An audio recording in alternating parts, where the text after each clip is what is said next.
Okay, so the record is now on. So first thing first, we know what the cloud is all about. It's in on data analytics, and in as much as this is concerned, like we looked into during the onboarding, that data analytics just means turning raw data into meaningful information. Now, for you to be able to do all those processes, you have to do it with the aid of tools. And part of the tools we'll be looking at in the course of this training is tools like the SQL. So the SQL is also one data analytics tool which is used for managing data stored in a relational database. So by the time we get there, you'll see us writing all these codes. Why? Because we want to solve specific problems. And other tools are tools like the Microsoft Excel, which is also being used by analysts when performing their duties. Another tool is a tool we call the Power BI. For those ones, it's going to be sent to you. But the reason why it has not been sent to you is because we want to put you through to be able to do it on your own. We don't want a situation whereby we compress the file on a folder and send to you. The reason is because when we are doing it that way, it's more like giving you a shortcut. And from our previous experiences, we have come to realize when such shortcuts is being given to participants, such participants don't tend to take the thing serious. What I mean is that let's assume you change your system to a new system. You will have a challenge getting those files back. But when you are being guided on the platform where you can actually go and get those information or those tools, it becomes easier for you. I don't know if you all can see me. So for the Power BI, this is the platform for it. It's a Microsoft package. So if you just search Power BI on your system, it brings you to this web. So all you're going to do is to come down here. You see where we have Microsoft Power BI data visualization.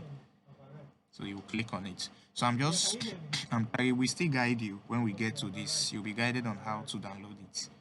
So this is just a quick one so that you can also do it.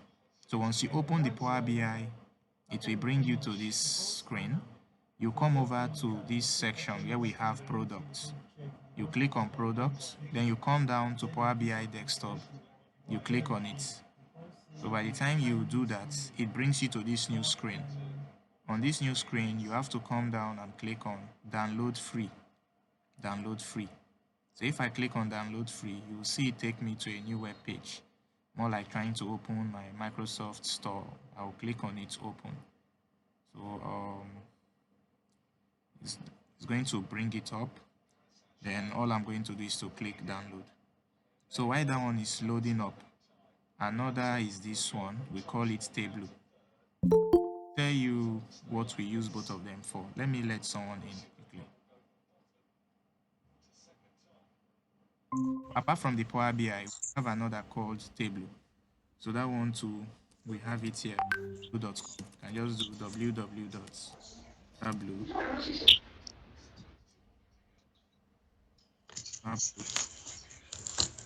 Sorry, please, a minute.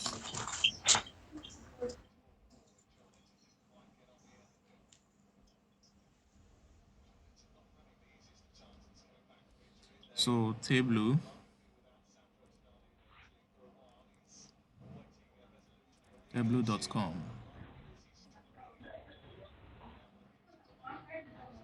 So this is the Tableau platform. So just like the Power BI, to download Tableau, you also come open the website, come down to products. When you come to product, move direct to Tableau desktop. You can see it here, Tableau desktop. So once I do that, now for there is a difference between Tableau and Power BI. For Power BI, you can download it and use it. Do we get? But for Tableau, Tableau only gives you 14 days free trial to use this their analysis application. After 14 days, it's going to block your access. So to still use it again, the method some persons normally do, unless you want to pay for it, because it's something you pay for in dollars. You buy it. You can see what we have buy now. But since you're practicing, you can only use Tableau for 14 days. After that 14 days, you will delete the one you have on your system. After you've deleted it, then go back again and re-download it. You understand? That's coming back here to start a free trial. So to do that, it's just for me to come here and click start a free trial. So by the time I click start a free trial, you can see what it's telling me. Tableau Desktop, start your free 14-day trial. I have to scroll down, fill in my name, email address, the organization, the company size, even if it's not a company that wants to use it. Put any information from it. There are drop downs to informations there for you. Under job role, there are also informations. Under department, there are informations. You can see them. So those are things you will provide like this. Then you click download free trial. But the one that we have already compressed, those ones, you don't have to go through all those process. Your own is just to click on the link. It will download to your system. You just install it. But after the same 14 days, it will still cut off. That's what I'm trying to say. So you need to know how to do it like this. So even if you're putting someone through, you want to put someone through, maybe you're done with the training, you can be able to do it on your own. So this is how to download Tableau.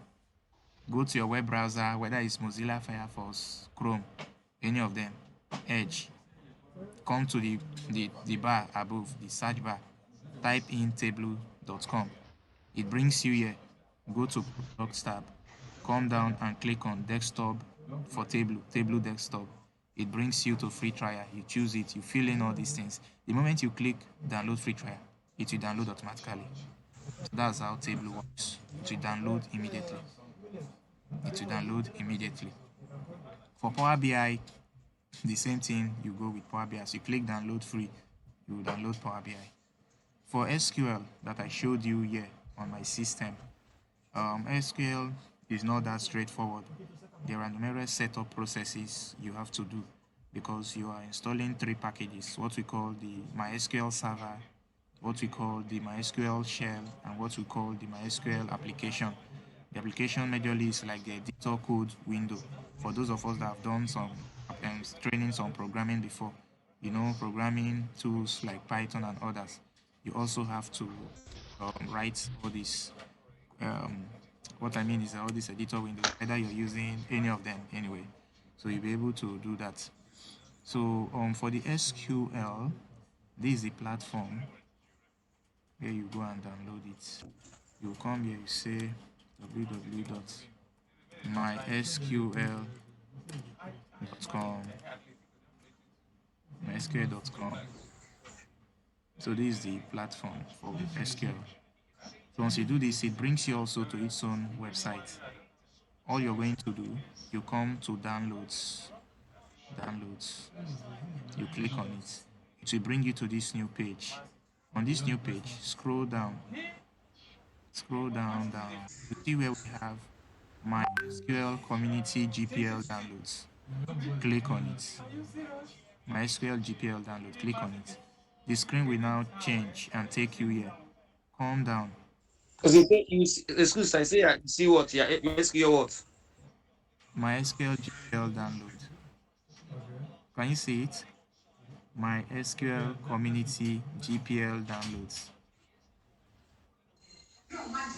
After clicking on downloads, scroll down.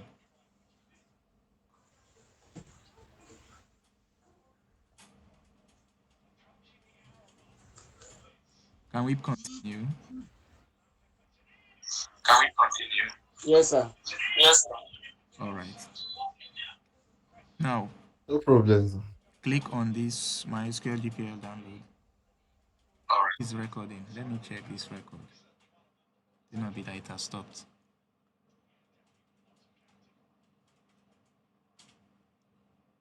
Okay, almost.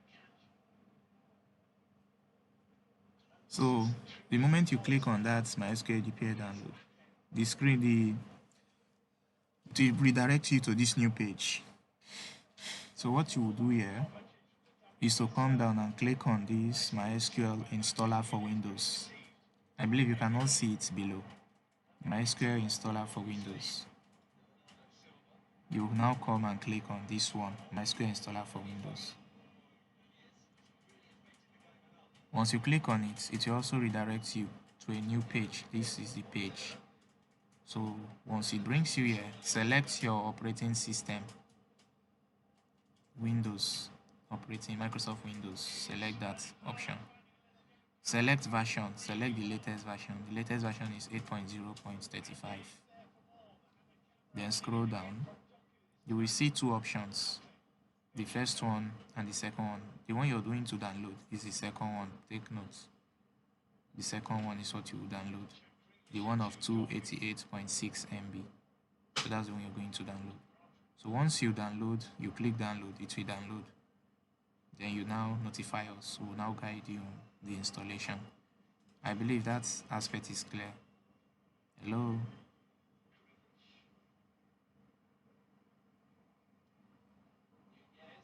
Are you all Yeah, done? We are with you, sir. Alright.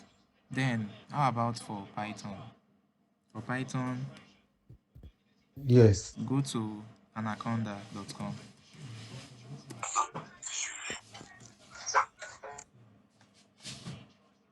You can just type Anaconda direct.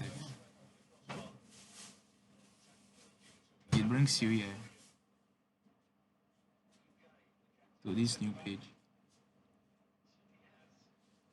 Then click on this first option, this www.anaconda.com.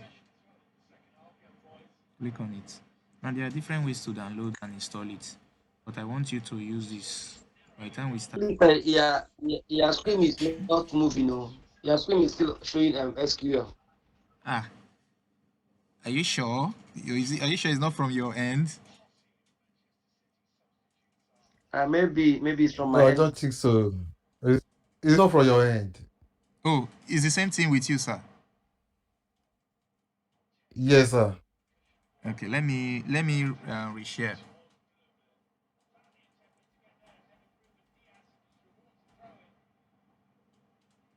Okay, let me see. Let me see what I can do. Maybe it's network.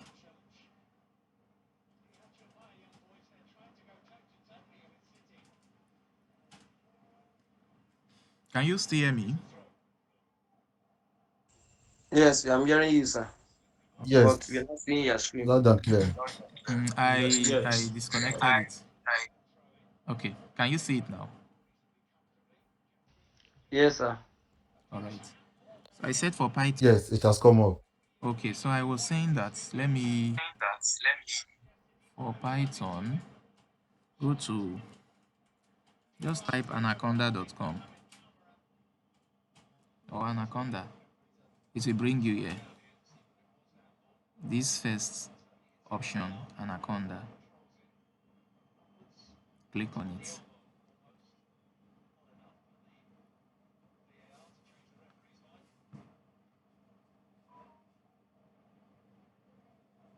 So once you have done this, accept all. So just come up here. See, we have free download. Click on it. So once you click on it, it brings you here. Scroll down. Click download for Windows. So it will start downloading. Thank you for downloading.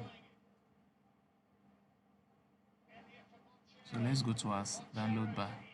So you can see Anaconda here. Can you see that it's 1 gig? Anaconda. So just download that one. Once you have downloaded it, then notify me. Hope we are following. Once you have downloaded it, notify me. So that's just how to get started. Now, I want you also to use through Anaconda. Some persons normally go direct to python.org to their website. It's still the same thing, but let's use Anaconda. You will enjoy it more better there. Instead of coming through Python's website. If you're coming through Python website, it's python.org. what you then have to do is to come to downloads. Under downloads, you now come down to Windows. The latest version is Python 3.12.0. But Anaconda comes with an editor that is more friendly. If you're coming here to download it using the python.org website, now if you're downloading it direct, you now have to go and download a separate editor. And we have different editor windows you can use, code editor you can use. So for me, whether it's PyCharm and others, I'll say use Anaconda. It's because it's Anaconda coming with its own editor. That's the reason why it's up to 1 gig. If it's this one, yeah, we still want to download the Python application separately. If I'm clicking on it here, Python 3.12.0, if you check, it's just 25.3 MB. But inside this Anaconda, the same application is inside with the editor code window is also inside. We understand.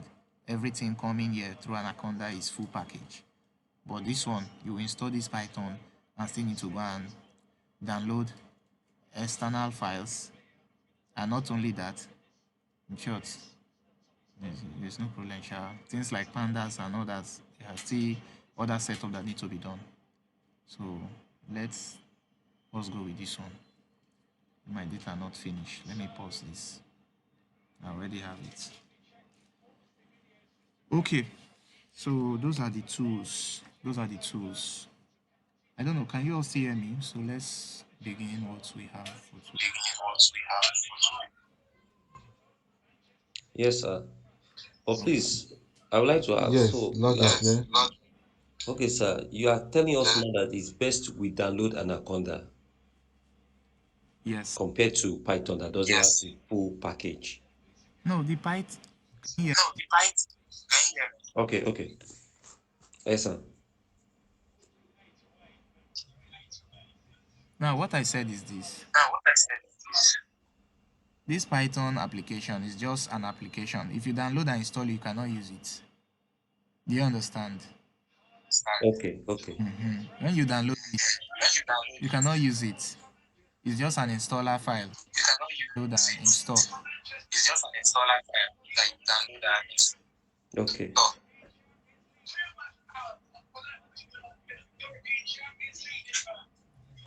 So what you still now have to do once you have installed it, because when you're installing it, you're just trying to run the Python script.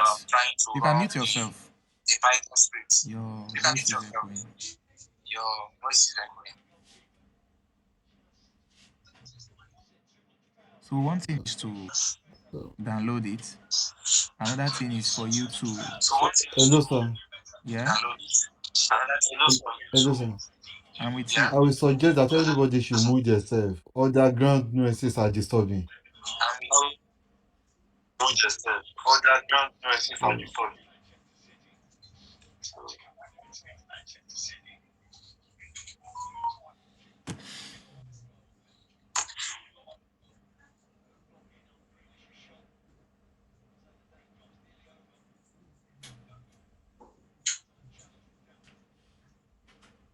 Okay.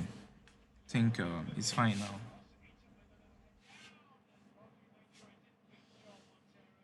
Think it's fine. Now, so the person that asked that saying, please, you can mute yourself, sir. When it's question time, you can open this. It's breaking the audio connection, making it to echo.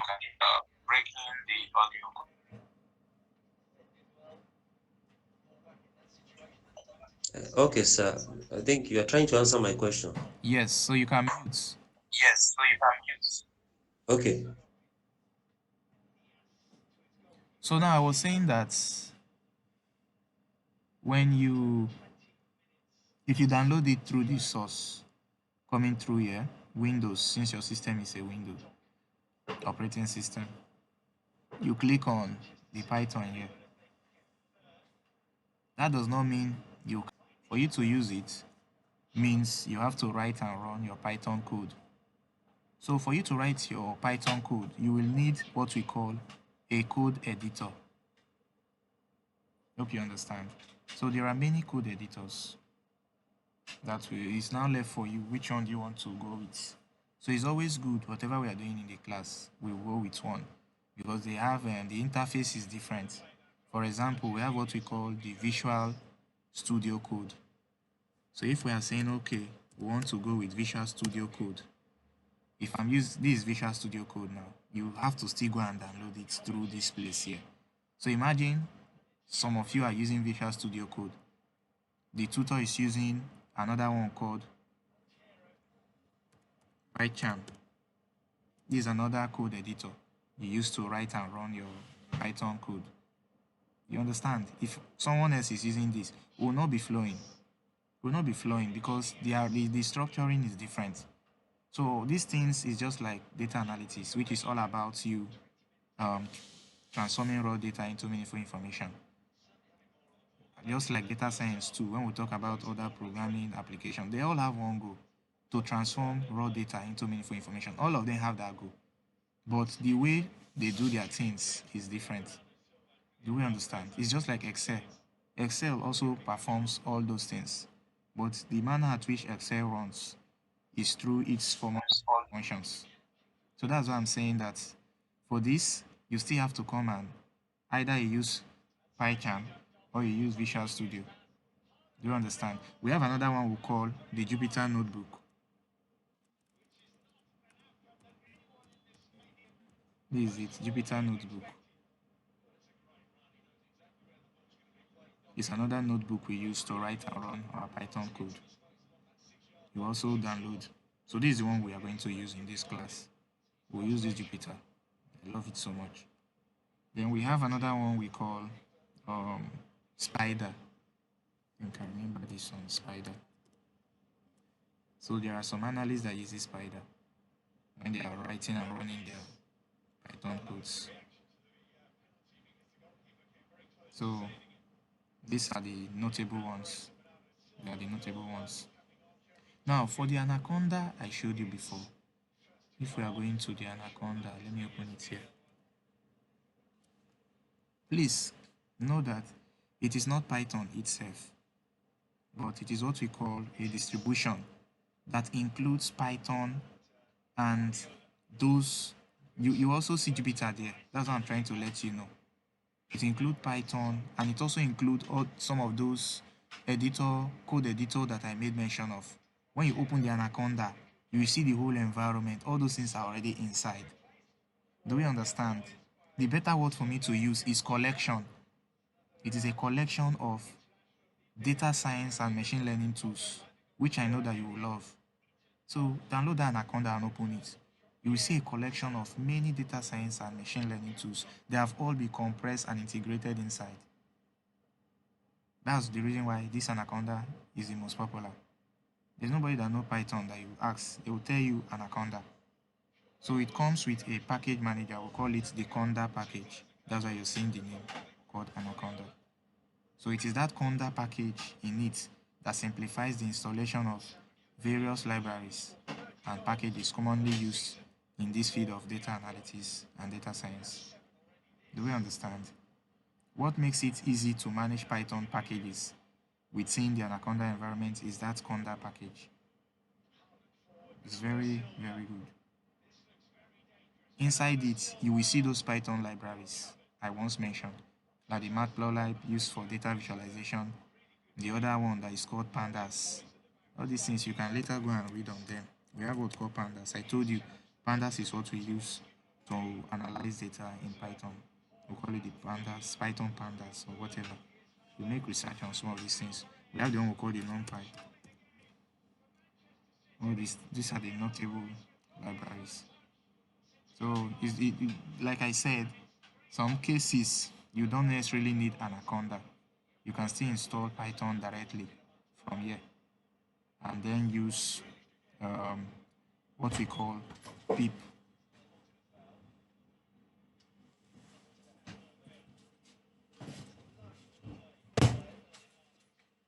Please, when you record the phone, see the invoice.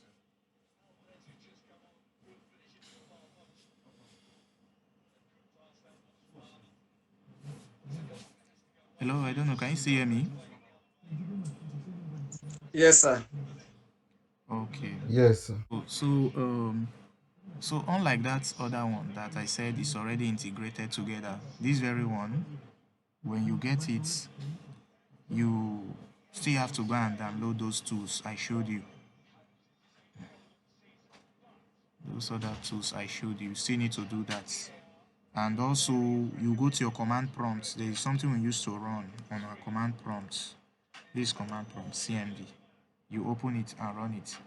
We call it PIP. PIP. PIP. So I still have to come and do install stuff like this. I don't have that, so it's not going to run. So I'm just trying to make you understand that the pip here is very important. To call it the Python's package manager. That's what you use to manage packages. But Anaconda is more focused on data science, data analytics, machine learning. It's a valuable tool if you want to work well in these domains, but it is not a requirement for all and that it must be used for all Python development and all that. But the goal is for you to be able to have a good interface where you can, you know, be able to perform and love what you're doing instead of something that will be stressing you. So that's for that. Can we proceed? Yes. All right. So those are the Yes, packages. Just download it. Once you have downloaded it anytime, notify me and we install it for you. Okay, so we'll start with the first tool, which is this one. This is the most common. Many of us know of it already. It's also a software. We call it a spreadsheet software, but the name popularly called is Excel. Excel. So it's important.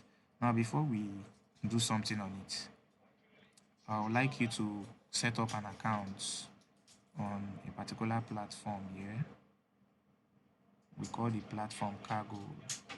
Sorry that my screen is just loaded with a lot of things. I was checking some files.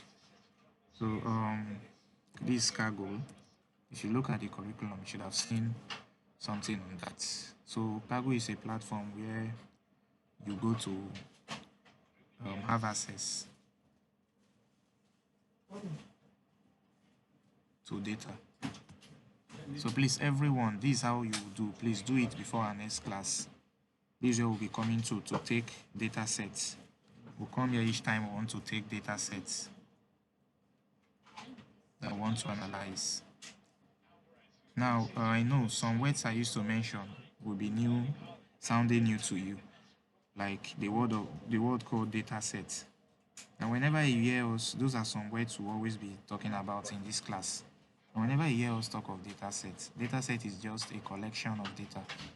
That's all. I don't like making things complex. Data set just means collection of data. That's all.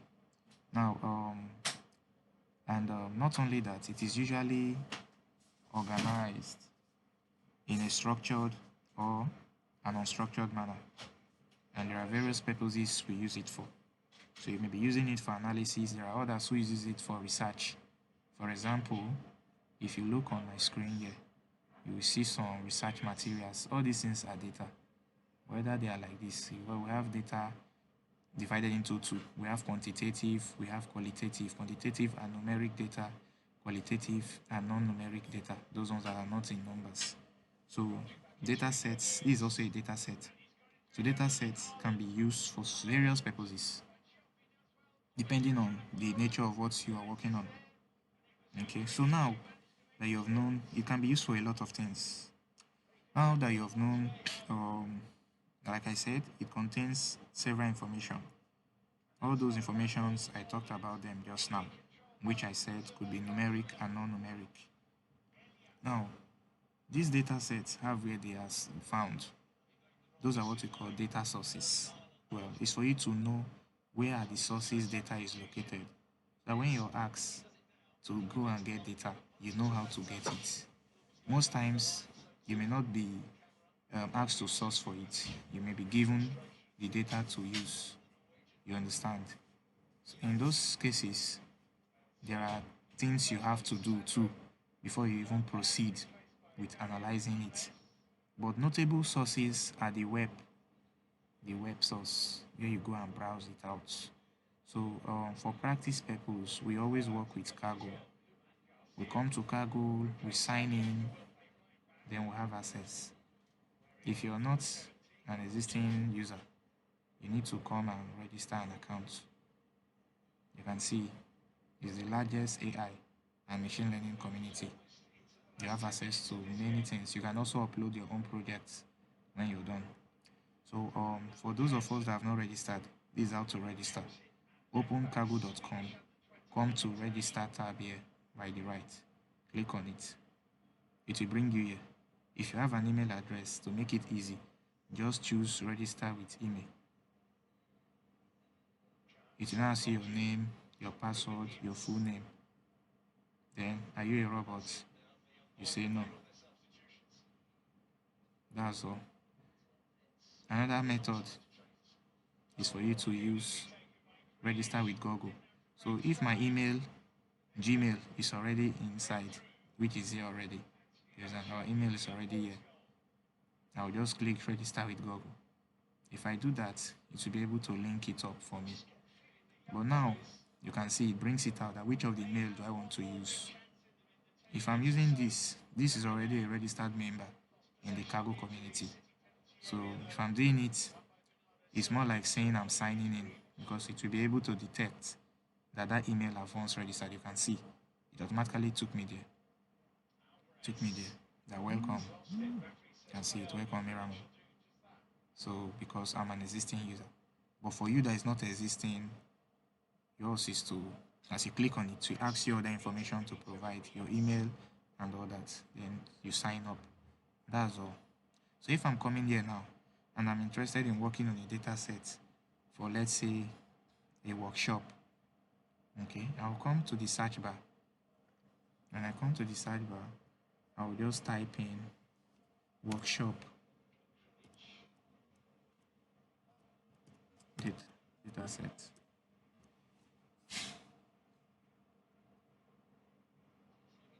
Excuse me.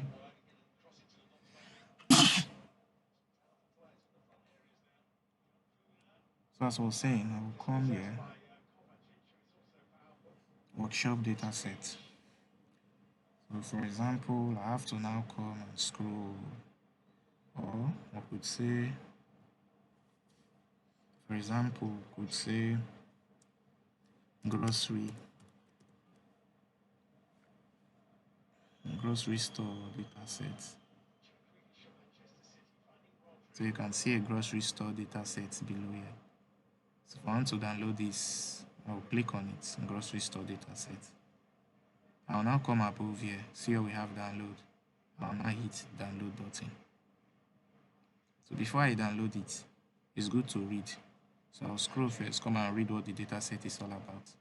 Here it said the data set contains natural images of grocery items, and that all natural images were taken with a smartphone camera in different grocery stores.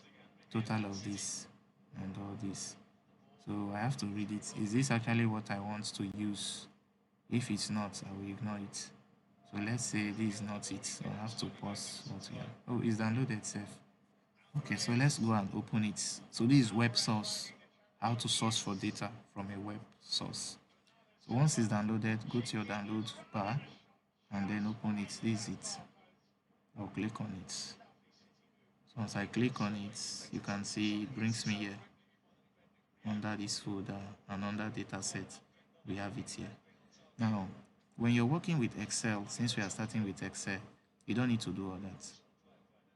All you have to do each time you want to access a data, once you've downloaded that data, for example, you have to go to your Excel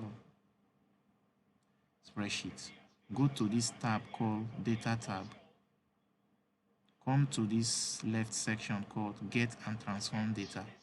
Get and Transform. You see here we have from web. So instead of me going through the long process of going to that website, I can get it from this from web. So I don't want to take us to jump several processes or steps. Let's take it gradually. Gradual way, since it's downloaded, I'll come to this option here that says get data. I'll click on it. That data have already been downloaded. I'll come to from file. Now move here, come down, choose from folder. I will choose from folder. So the moment I click on from folder, I'll wait for it to load and bring up the folder file explorer. This is what we call a file explorer. I will now navigate to downloads folder. It says nothing is there. Nothing is there. So let's go back. Let's go back. Did we download that thing here? Get data.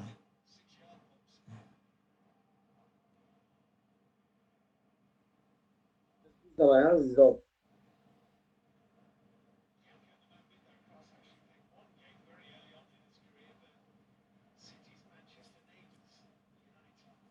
It's in a RAW file, so we need to uncompress it out.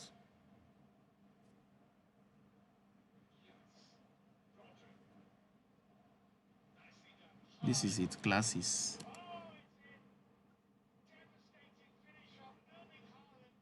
So let's extract it to download. Excuse me, my hands is up. Okay, you have a question?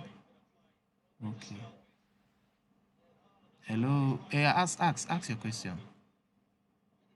Okay. All this while you're talking, you're seeing something on Excel. You're not seeing the up section. Now, it's not that you are seeing it. So all this while you're seeing Are you serious? you're not seeing So, but now people are saying it now.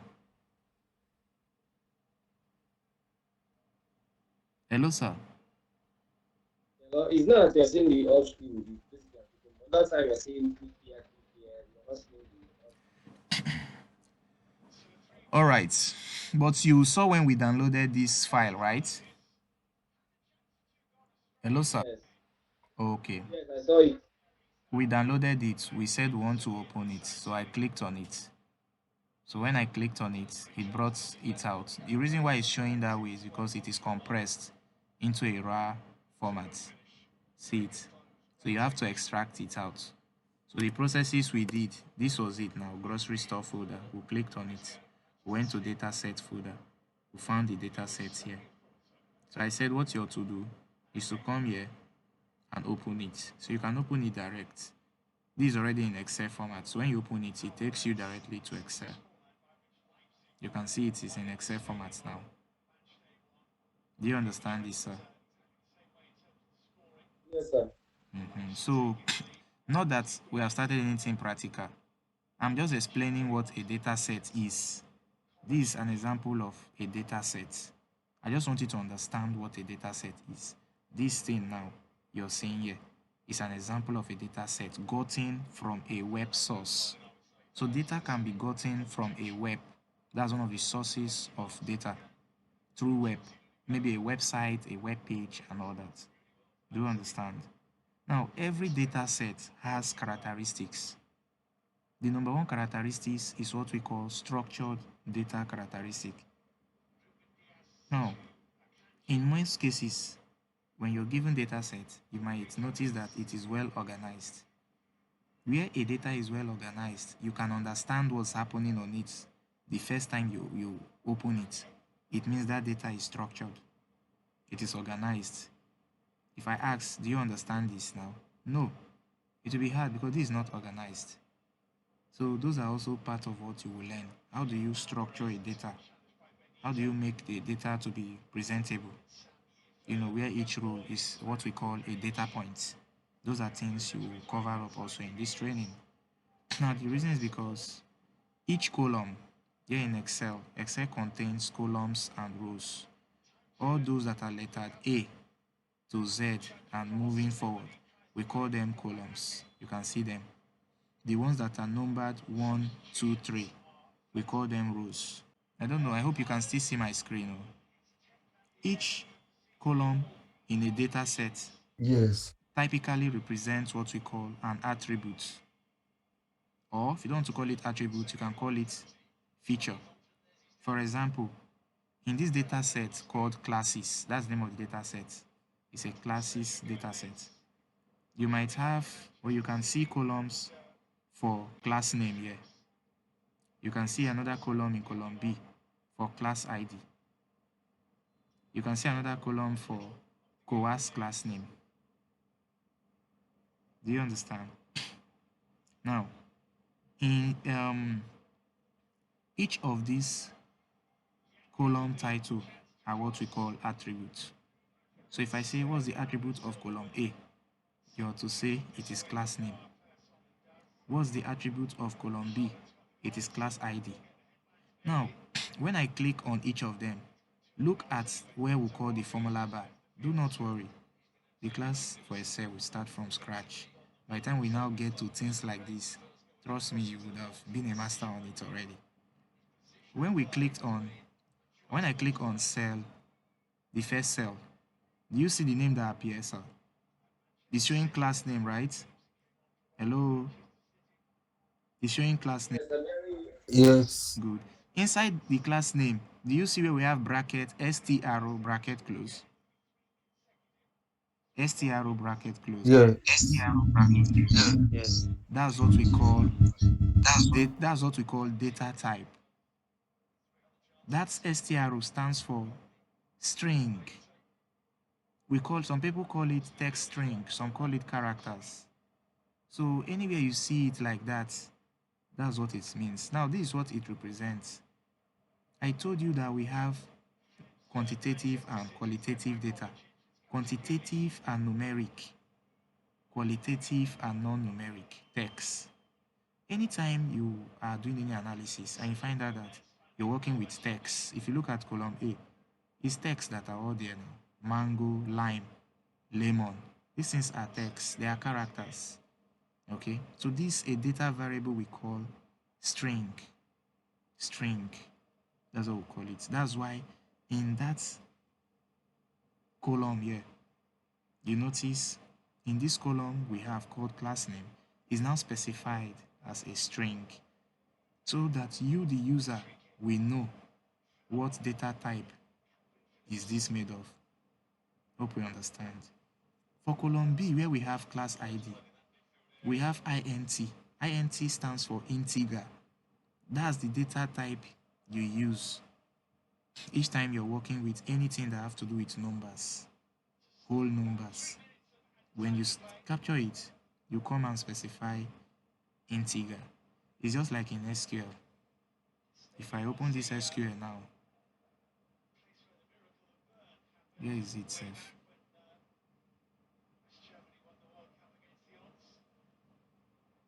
If I open SQL now, because you have to be able to build databases and insert data too. If I go up here, good. If you look at my line 20 to line 27, you notice that in line 21, I'm creating a table. This table I'm creating is the same thing as those rows and columns you saw in Excel. Here in SQL, you'll be the one to create and build it. That's the reason why if I go to books table, you can see those same columns here. Column 2, column 3, column 4, column 5. You can see the row 1, row 2, row 3. Here you build your database. In Excel, the database have already been built for you. Your own is to come and input your data. That's why they refer to Excel as a data entry tool. You use it to come and insert your data. But here in SQL, you build your data. You manage how data will be stored on it. That's just the differences between them. And SQL is MySQL is a database application. We have Oracle. SQL is a language. That's the difference between the two. The name of this software you're seeing here is called MySQL. The name of the language you use is to communicate with data, with all this data stored in this database system, is what we call SQL. It's just like a restaurant. Let's say MySQL is the restaurant in a hotel. SQL is the menu. You know, when you go to a restaurant, you want to buy food, top class restaurant, they will give you a menu to place your order. MySQL is the restaurant. SQL is the menu. We have many restaurants in the world, even in Lagos State where I am based. We have many restaurants. But menu may not be many. Menu may be similar because it's just like in the menu, you may see fried rice there.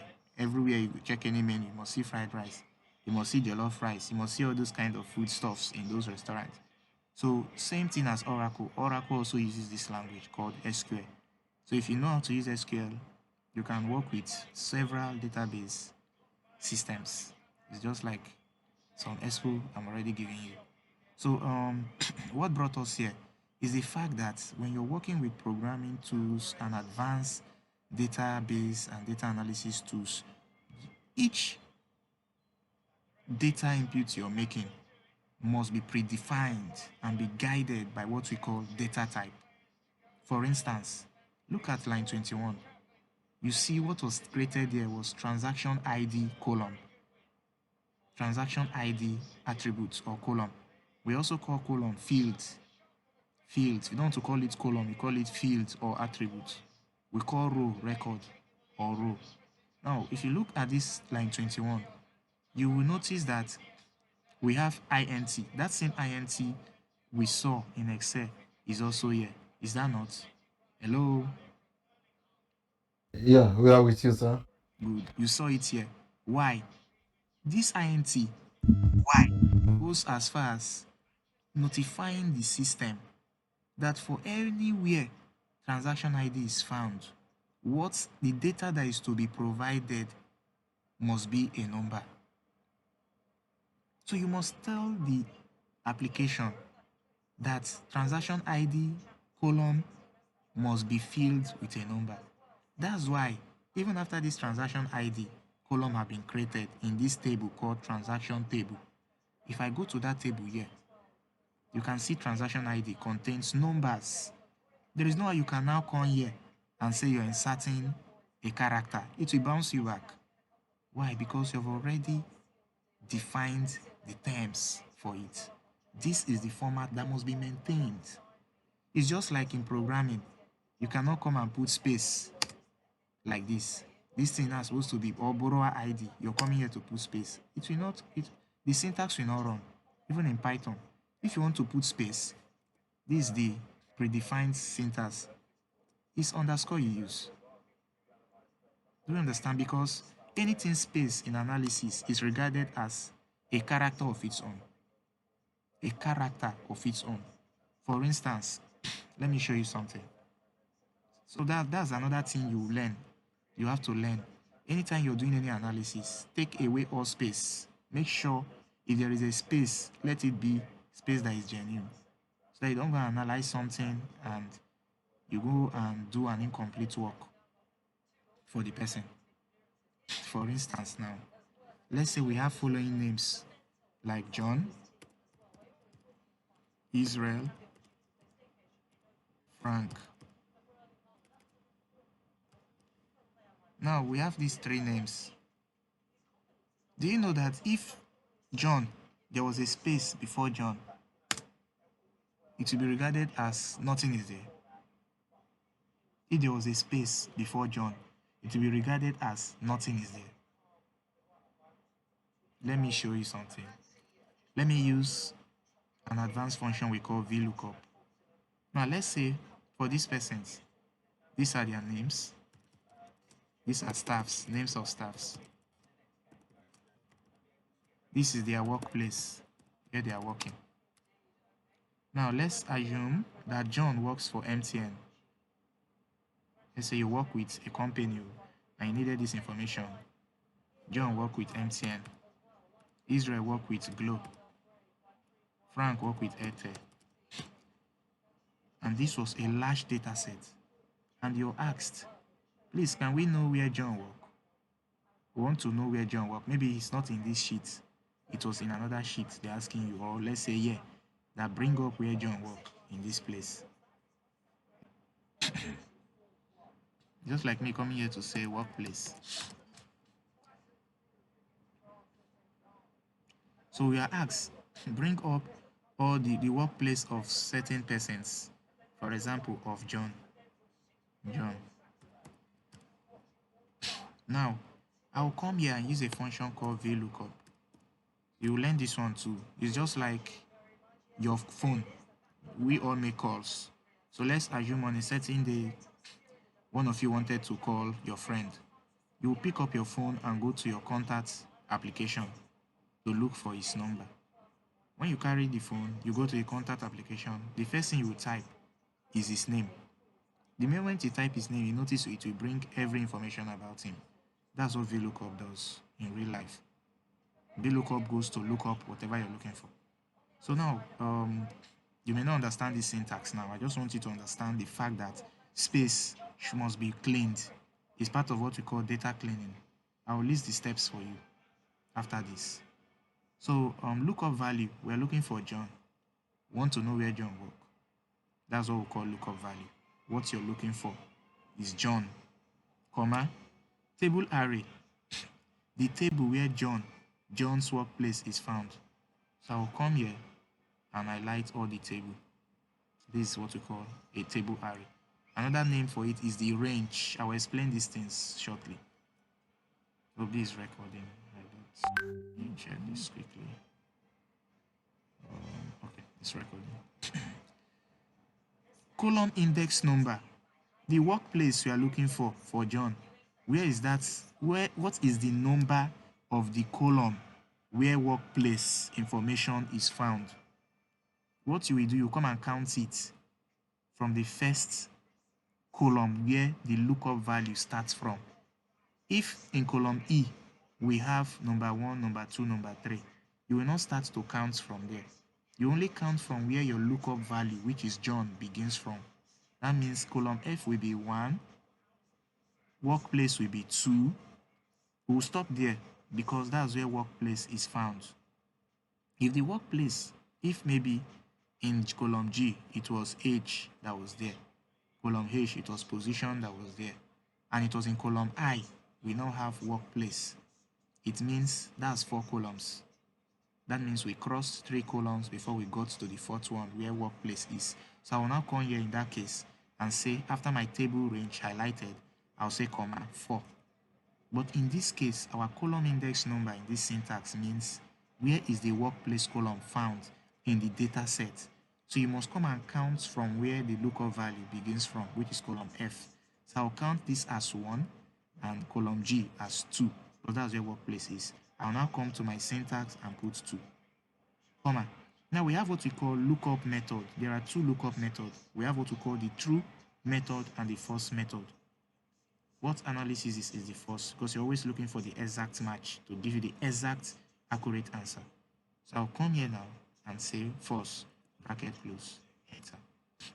Now, can you see, hello, can you all see what response it gave me? It says Yes. n/a. NA. Good. Now, NA means this in Excel.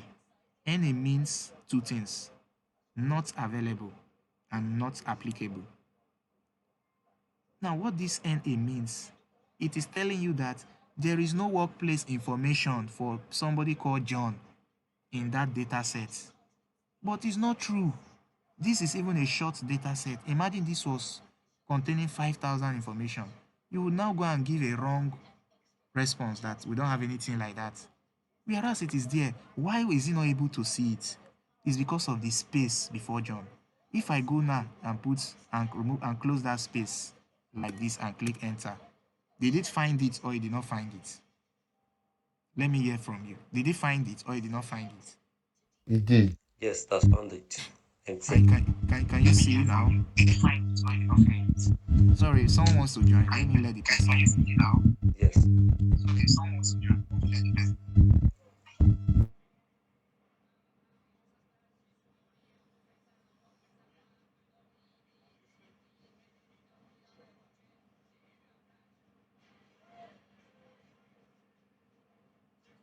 I thought I saw. Okay. So Arinze, you raised up your hand. Is it a question you can ask? So I'll continue.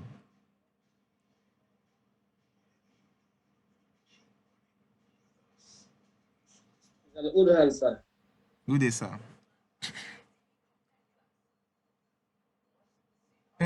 I saw your hand up. I was asking if it's a question you want to ask, sir. I say it's the old hand, the one I've asked before. Okay. So can you all see, can you see what space did?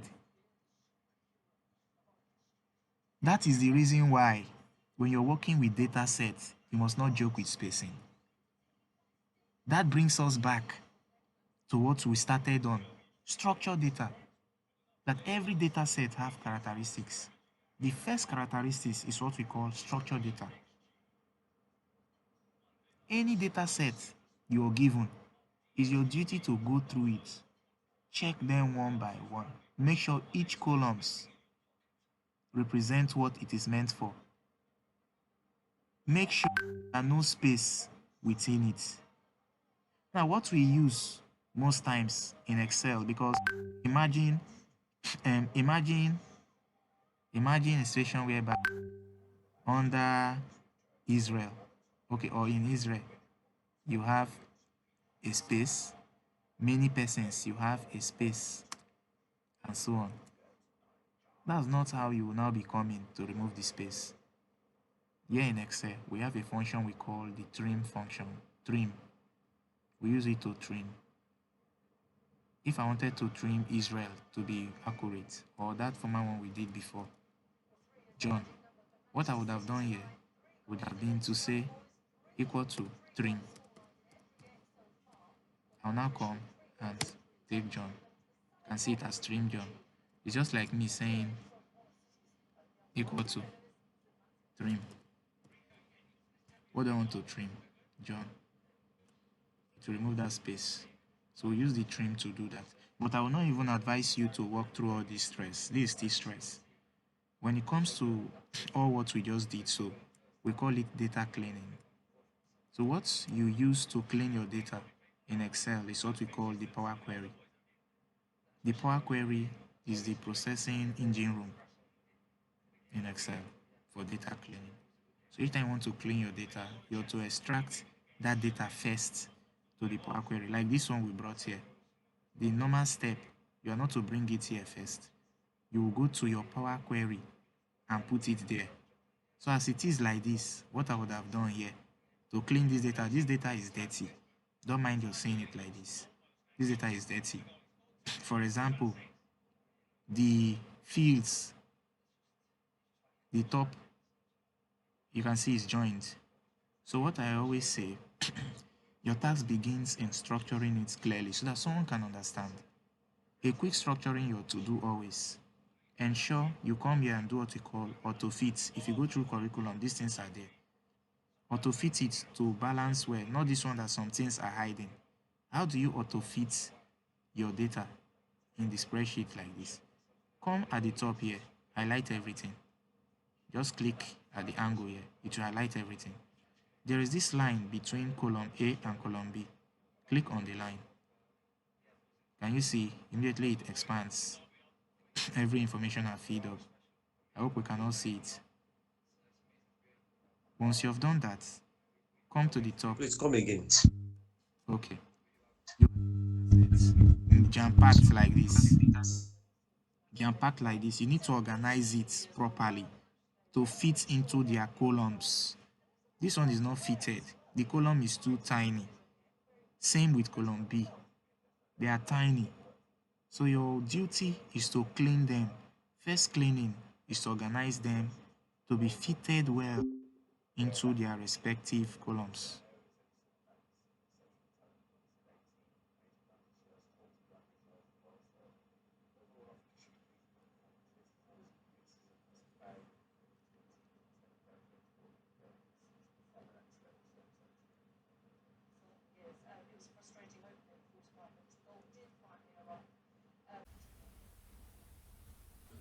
All right, but you can see the data now, I believe. Yes, we can see it now. Okay. Now, this we're talking about how to arrange it neatly. Now, the reasons for this is because we have a procedure, or what I should call um, the building blocks Everything has building blocks when it comes to data science, data analytics. Now, one thing you need to know is that data analytics is a diverse field that involves various types of analytics. And all these different types, like what I mentioned during the onboarding, descriptive analytics, prescriptive analytics, diagnostic analytics. I said descriptive is that analytics that looks into the past, what has happened. I said prescriptive is that analytics that looks into what might happen.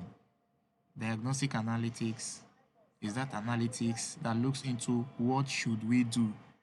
Now that we have known what has happened, what might happen, what should we do?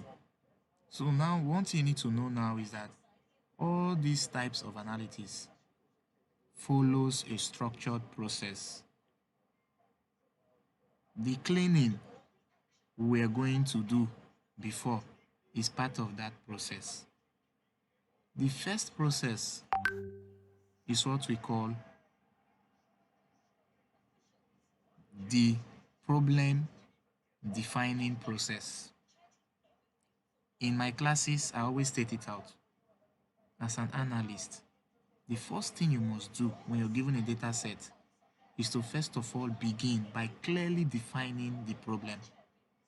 So if I'm coming here and I'm saying 1, define the problem. If you don't clearly understand what the problem is, you'll not be able to solve the problem. So you must begin by clearly defining the problem or the goal of your analysis. What questions are you trying to answer? What outcomes are you seeking? Things like that. It's at this stage you should have figured them out. I will show you where that cleaning comes in, that organizing comes in now. Once this has been done, so if we are looking at this data set, what do we think they want to achieve?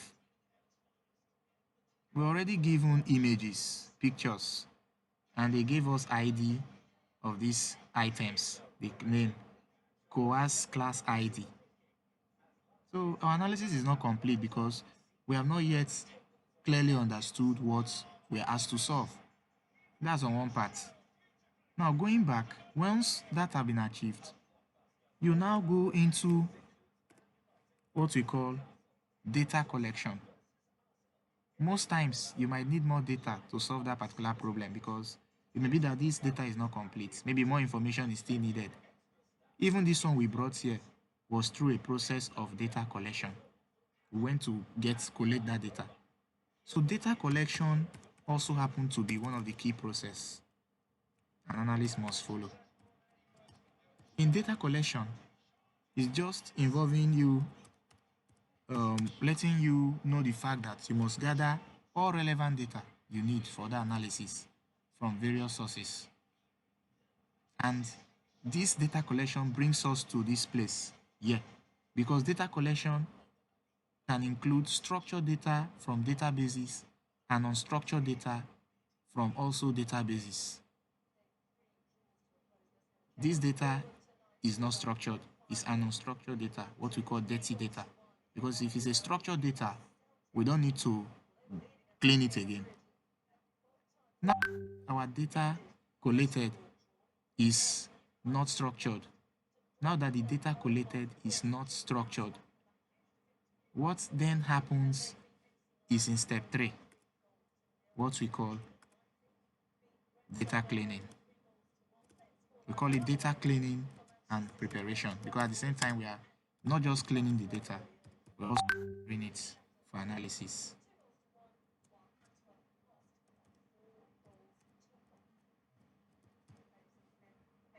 Now, for this, you need to know that each time data is often dirty and may require cleaning.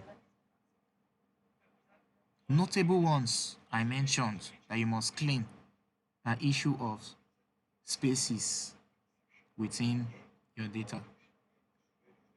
Number 2, what we call missing values. For example, imagine you're given this data set. You now notice that in some rows, there are missing data. You're seeing blanks, what we call blanks within them. Blanks within them. As an analyst, the first thing you have to do is to check for all these things. Check, are there characters that have space? Check, are there missing values? Like where you're saying blank. If someone gave you this data, you have to call the person, contact them, and ask, in so row, nothing is there.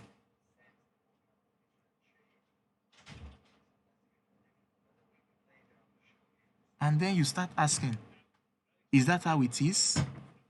If that's not how it is, that means it's a case of missing data. So it means that originally it was not like this, and you should not proceed with your analysis in such situations. Other issues are like duplicates, where we are having avocado. Avocado is now appearing more than once. That's an issue of duplicates, unless if from the source they already specified that it's like that. So it's not left for you to come and clean and do what?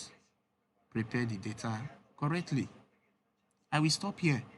Other steps are what we call data modeling. Data modeling is just all about you understanding how can you create relationships between your data. That one is important for predictive analytics. There you have to build models using prepared data. You want to uncover trends and all that. So I will just stop with this one.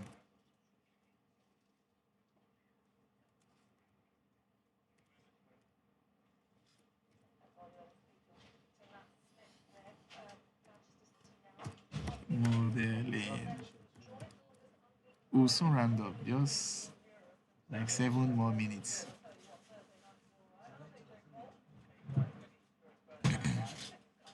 Okay, I don't know, can you all see hear me? Yes, Yes, sir. I can hear you. All right. So if we are working with this, Yes, if we are yes, working, yes. We are still very much with you. okay, sir. So now let's go back to it now. This is it. So the first one we talked about was the columns are not auto-fitted. Like, it's not well organized. We can't see it clearly. What I said you will do, highlight everything from the angle, yes. Look at an angle. Click on it. It will highlight everything for you. Come to the line between column A and B. Double click. Everything will be fitted. Go to the first cell at the top, which is the titles.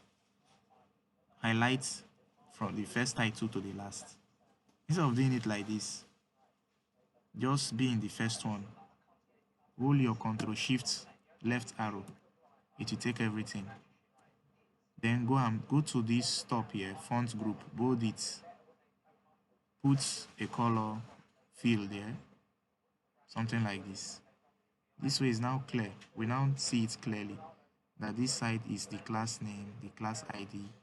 You can see this coas class ID and class name for string, coas class ID for numbers and their images. This now is clear. Now, this is not the only thing. If we look in, there's another error of blanks around the data. You have to take it away. To take this away is not you coming and be deleting it. I've seen some persons, they will come here. The first one, they will select that row, right click, choose delete. Imagine this is up to 5,000. Is this how you'll be looking? Is this how you will be scrolling down and deleting? You finish this one, you now be looking. You don't do that. Okay, what if we have blank space somewhere in row 42 and you didn't know? What you're learning will make you know how to identify them. All you have to do highlight everything. On your keyboard, you will see where we have F5. Click on it. It will bring you to this box. I believe you cannot see this box. Hello? Right, sir. We can Yes, we see. are with you, sir. All right. F5, it brought this box. Click special. See where we have special. Click on it. It brings this new box. We call it the go to special. On this list, you'll be working with all these things. They are very important. Now, want to find all the blanks. Choose blank. Then click OK. Once you've clicked OK, don't click any other place. Go back to the font group at the top. Put a color that you like. That means anywhere I see yellow now, if I'm scrolling down, that means those are blanks that need to be removed. Because as you're seeing these blanks just means this is where this data ends. When you're doing your analysis now, you notice that this data ended in this first row 3. So what now happens to the others that are all here? That's why you must take them away to structure this accurately. Now you've identified it. How do you take it away? How do you take it away? On your keyboard, you see Control button. Just click Control and that minus sign. It will bring this new box. You can see it. Excuse, sir. Okay, I'm with you. Yeah, this thing is not moving. So you just static. All the things have been. Screen is just one place. So it's not Hey, been moving. voila. Okay, is it moving? We are not seeing anything. Is it moving now? Is it moving now? No, sir. It's not moving. I'm checking something. No, it's not moving. Yes. It's moving now. It's moving. Maybe it's from my own end. I think so. It's moving. Okay. You are moving the box up and down now. Yes, yes. So you know how I brought this box now? I clicked Control minus. Yes, control minus. Yeah.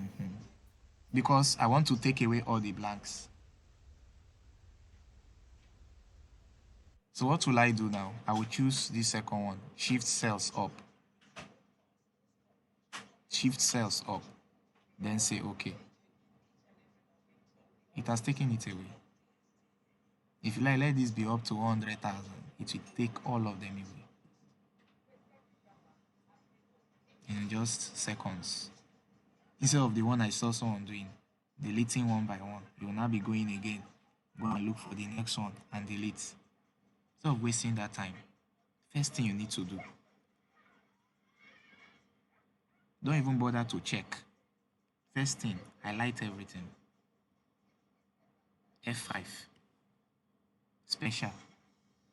Blanks. Okay. Put a color. Control minus. Because color already, you've seen them.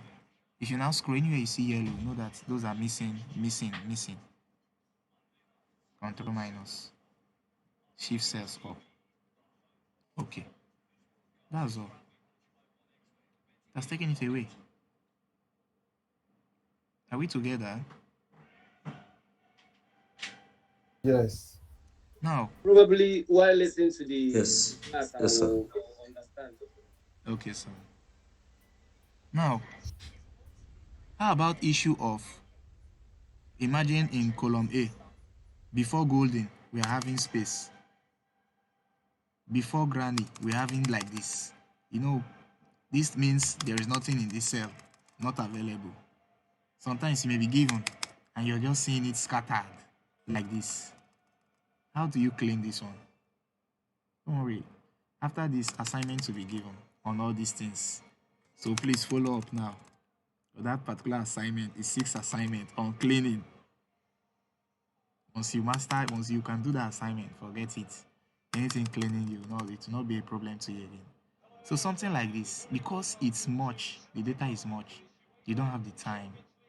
Normally, what some persons use, they will come and create a new column. In the curriculum is there, how to create a new column. To create a new column, if you want the column to come before column B, you will select column B at the top. You will now right click, you choose insert. That's what we use to insert a new column. Insert. Can you see a new column has been created?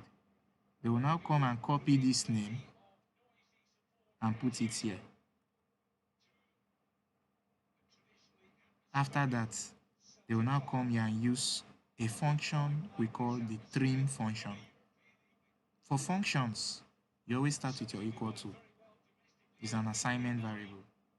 When you start SQL, you understand this equal to sign. You want to assign the trim function to it. So say equal to trim. You hit your tab key to put this bracket open. In the syntax, it says brackets provide the text you want to trim. Trim means to take away the unwanted parts. I will choose the first cell where the first data is. If I like, I close the bracket. If I don't like, I leave it. I hit enter. We use enter to execute. Can you see it trimmed that one off? If I want to do for others, I don't need to come and repeat it one by one. There's what we call the angry rabbit in our class. This little drop down here. Hit the angry rabbit. It will vomit everything. You can see it. So imagine this was up to 10,000. By hitting the angry rabbit, everything is going to be aligned and follow up that structured pattern for you. But there's a problem with this. This is the problem. You cannot keep the two together. I don't know, can you all still hear me? It's an error because Yes, sir. you cannot keep the two together now. One is dirty and one is new. So it's more like you must take away the old one. That's it now. So if I come now, what do you think I will do to this? I will say I want to delete it because we have what we call hide. It's in the curriculum, how to hide a column. To hide a column or a row, anything we are doing to column, you can do to row. The insert, we inserted this new column. You can insert a new row. Let's say we want to insert a row before row 5. I will choose row 5. Right click, choose insert. Can you see a new row before row 6? Anything we do to column, we can do to row. To take it back to how it was, we use what we call the undo button. It's on top of the screen where we call the quick access toolbar because they are quick access tools. See this one, that the arrow is bent, undo. So if I click on it, it will take us back to how it was. So we use it to undo. It has a shortcut called Ctrl Z on your keyboard. Don't worry, I'll send you a material containing all the shortcuts. So don't leave that one for that material. Now, two things we can do. One, to hide the column A so that it will not be showing us the old and the new. How do you hide a column? Select that column, click at the top, right click, come down. You'll see where we have hide. It has made it to be hidden. But there is still a problem. If I go to analyze this, anywhere I go to, even if I export this data set to any other system, any SQL or Power BI for data visualization, those Power BI and table I showed you, the old one will also follow it because the old one was not taken away. It was not deleted. It is still inside here. That's why you can go and bring it back. So hiding it is not the solution. It didn't go anywhere. So what you do instead is to select this, bring it back. How do you bring it back? Select the one before it, come down and click on hide. If you don't want to click on hide for it, you can just, highlight everything, Ctrl A, highlight everything for you, or you hit this angle, right click on hide.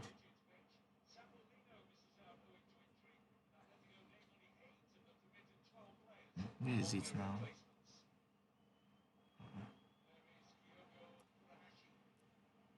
Or can just undo this. This is it. Now some persons will come and delete it like this. They will select. How do you delete a column? Select it, right click, come down, choose delete. Now when you delete it, the problem is that the new one will show you #ref. This is another error language, just like NA. This one tells you that the reference data is no more found.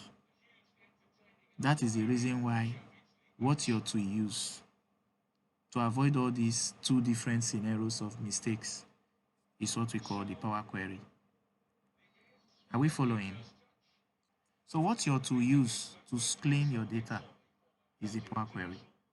And it's very sweet and fast. Hello?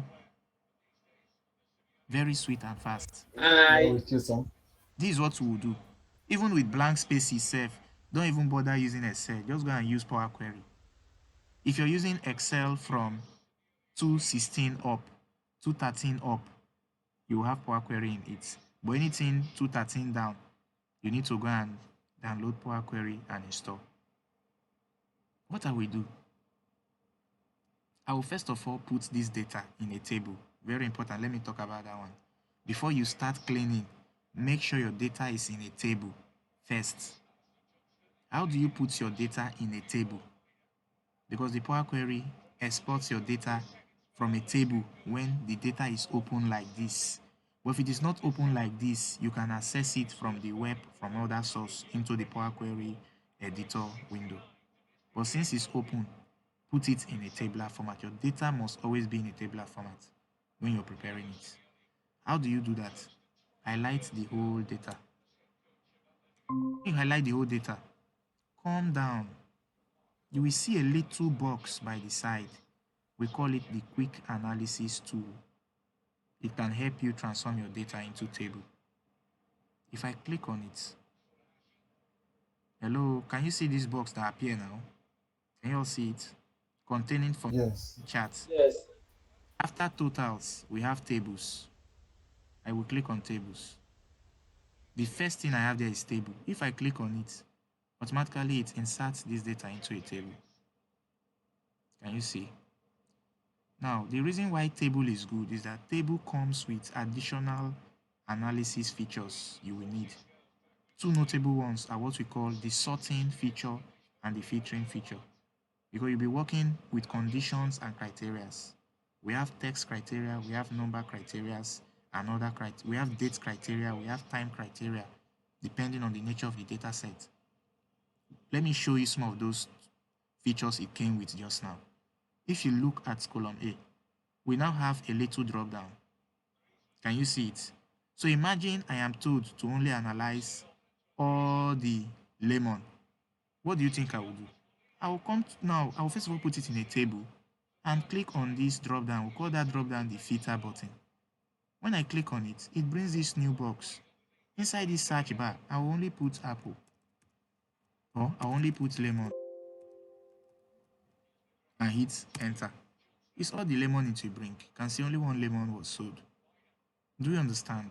That's because it has been transformed into a tabular format. Let me undo it. Ctrl Z. Everything is well now. Now, there are other tools it came with. The sorting. If they say sort this in ascending order or descending order, if I come here and I say sort Z to A, that's as descending to ascending. It brings it from the characters like this and see it. Undo. So what I'm trying to say is that doing this is very important. Now, another thing this does for you is what we call structured referencing. You understand structured referencing later. But if, for example, we have a new fruit, I don't even need to put more information, like a new line. Just come and say cocoa. Can you see? As I'm moving, it's giving a structured reference for that input. Don't worry, there's a way you understand this. Let's just go on. So this is just the first method on how to transform your data into a table. The second way you can do that, you don't want to use the quick analysis tool, is this. Make sure the second method, you don't need to highlight everything. The second method, make sure your cursor is within a cell within the range. This is what we call a range, where these data sets are found. Then go to the ribbon. This top here, we call it ribbon. It contains tabs that run across. All these tabs have their function. Not this one that we have QuickBooks here. Ignore that one. The rest are these. That's QuickBooks because of what I integrated. So table is found under Insert tab. When you click on Insert, you also see table. So if I click, it brings this box to create the table. Inside it, we have A1 to G82. You understand it later in next class. This class is just to prepare your mind. Next class, when we start this afresh from all the basic models, you'll get it well. What is inside here is the entire data set. That's what it captured. That this data started from A1. A1 is column A, row 1. That's what we call a cell reference or cell address. Every cell have a location. So it's telling us the location where the data set we want to put in a table is found. That it is found in from column A, row 1, down to column G82. The G is the column where it's the last column. The 82 is the row number. If we scroll down, you will see that this data stopped at row 82. That's what we call cell reference, cell address, or cell location. You can see it. So these are the only things that will be in the table. Does your table have headers? It has those titles, so tick it. Then we'll say okay. You can see it's also in a table. You can now decide to change the table style above under table design. I can use something like this, depending on which one I want to use. So it's for you to choose which method do you like. Is it with the quick analysis tool, which is the fast method, or this method is left for you. Now, remember our goal. Our goal is to clean this data in column A using Power Query. What do we do? Now that it's in a table, I will go to my data tab in the ribbon. That's where Power Query is found. From the first group, this is how we learn these things. Cram all the groups we have in each tab. Each tab contains groups. See them. The first group is called Get and Transform Data. That word means Power Query. It's just like in SQL. SQL is a database software, but it does not use the word database to refer to database. It uses like the model for database. It does not use the word database. What it uses is what we call schema. So some persons used to be confused. For example, this is SQL. If you look here, you see where they wrote schemas. That's the same thing as database. But some persons will be looking for database. This is where it is, under schemas. So SQL uses the word schema to refer to database. That's the same thing that is happening here. Power Query using the word transform data to refer to Power Query. Why? Because that's the function of it. It is used to transform your data. You want to transform something, is to clean it, to prepare it. That's the process of transformation. So if I want to take it to Power Query, I will come to Data tab, come to this Get and Transform Data group. Because this data is now in a table, it now fell among the options here. Which option do you think I will use? From table. That's what I will click, because it's in a table. If it was not in a table, it will not go. They tell me to put it in a table first. So when I did that, it now brought us to the Power Query editor window. Can you all see my screen? Hello, sir. Yes. Okay. Yes, sir, we Yes. can see. So this is what you use to clean your data.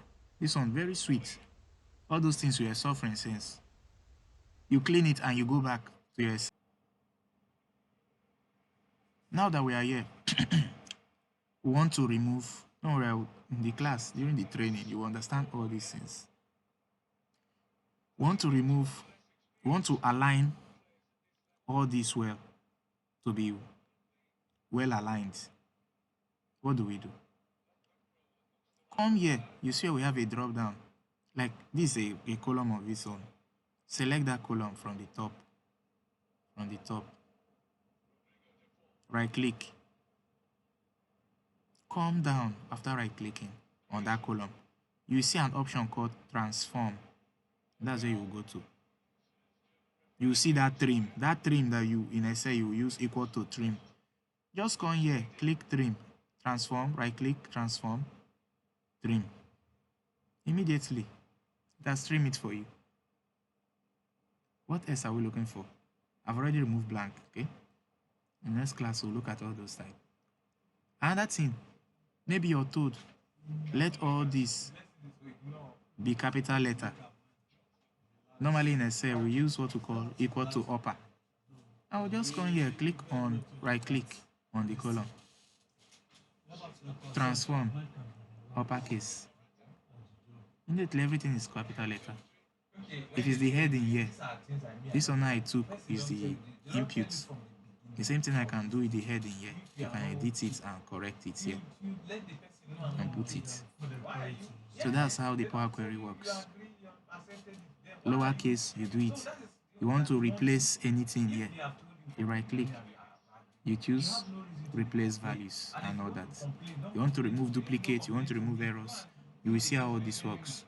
So this is just an example of using the Power Query for this.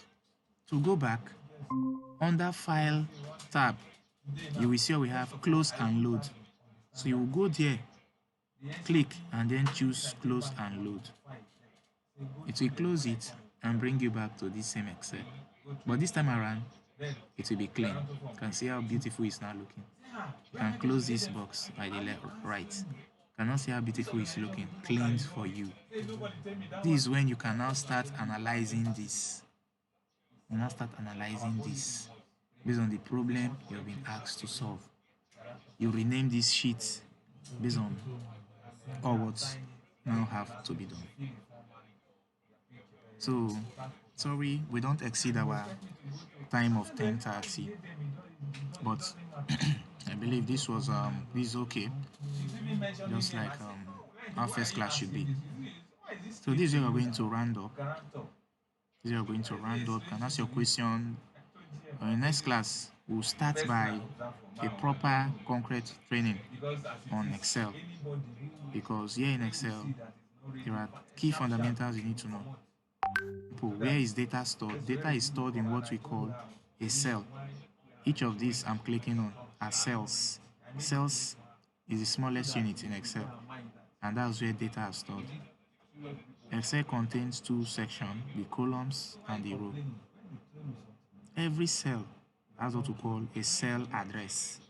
The cell address is very important because there is a function we call inspect and others.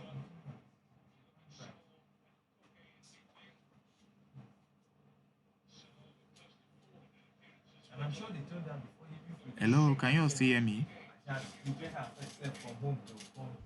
Yes. Yes, sir. Yes.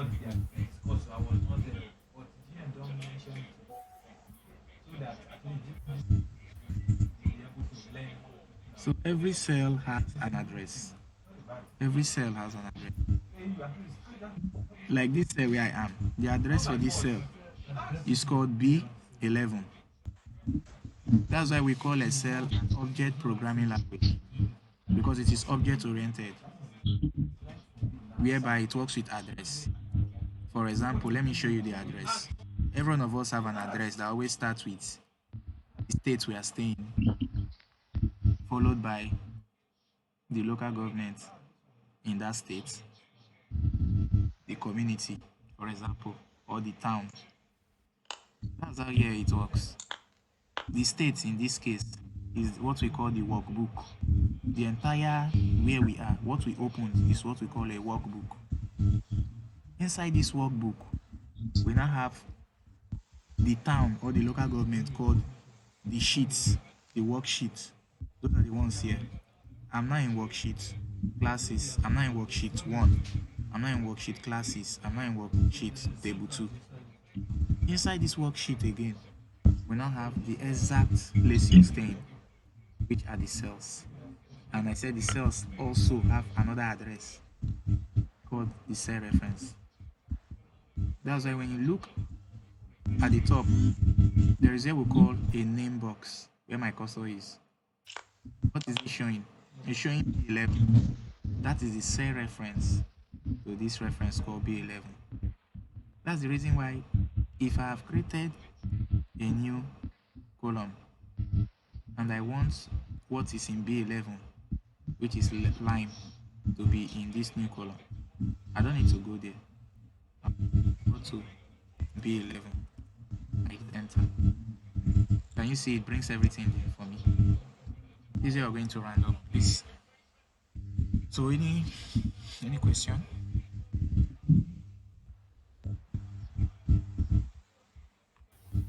Well done, sir. Thank you so much, sir. Okay. All right. So Hello, sir. I'm with you, sir. Yeah. Thank you so much. I I'm so want to ask. grateful. Oh, okay. Okay, I should go first.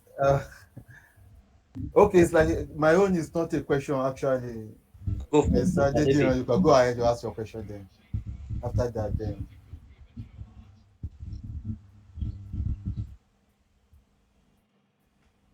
Hello.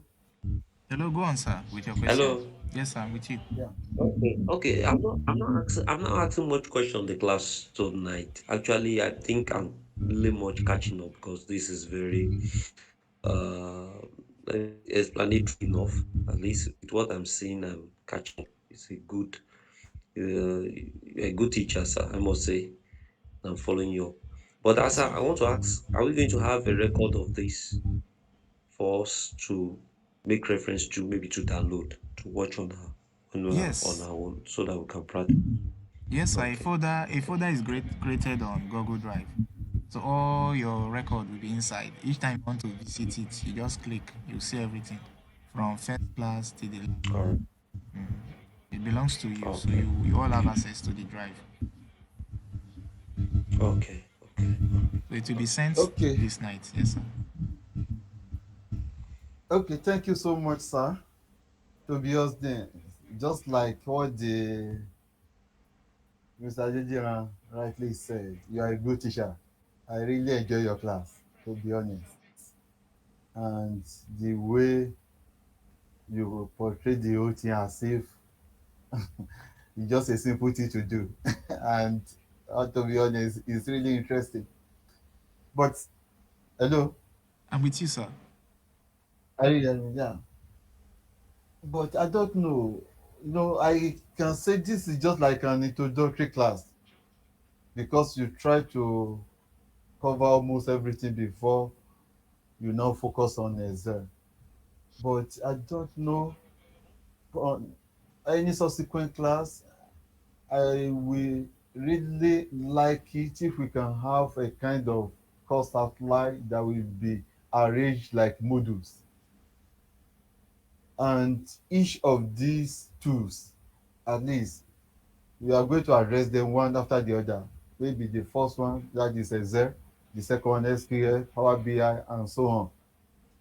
So I will really appreciate it if it can be in that way, sir. Yes, sir. This is it. So from next class, Okay, that will move. okay, sir. Okay, sir. Yeah.